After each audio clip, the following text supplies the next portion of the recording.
Yeah, it's often claimed that pragmatism is the only originally American philosophical school or philosophical approach, in the sense that all the other, basically all other philosophies were first born in Europe, or at least not in America. Somehow, as a non-American, as a European philosopher, largely focusing on pragmatism, I have never been particularly impressed by this idea of emphasizing the American character of pragmatism, because I think pragmatism as such can be seen as an interesting and valuable philosophical approach quite independently of where it was geographically first introduced. Of course, one can point out these like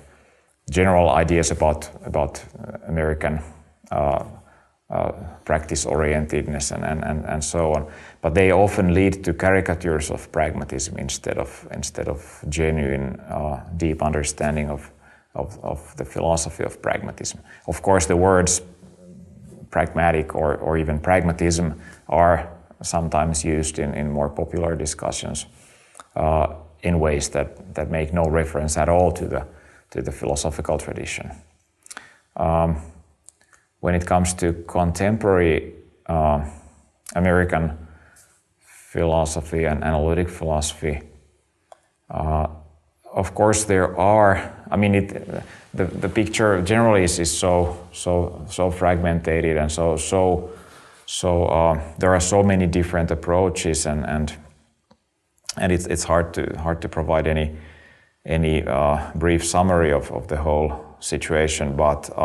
certainly there are pragmatist tendencies in philosophical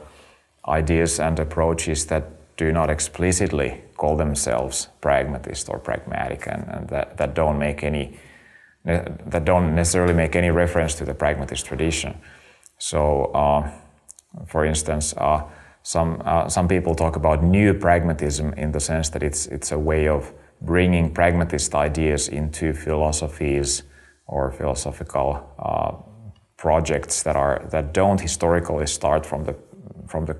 classical pragmatist tradition, but quite independently of that tradition arrive at similar themes, and that's fine. I mean, I don't think that you would have, in order to be a pragmatist, you would have to have fully read and digested, so to say, Peirce, James, Dewey, and the others. You can appreciate some of their ideas without being a scholar of historical pragmatism, clearly. And also, on the other hand, you could say that there are interesting pragmatist themes in philosophies such as Wittgensteinian philosophy generally and Wittgensteinian philosophy of religion specifically. And also I should probably add that I have been very much interested in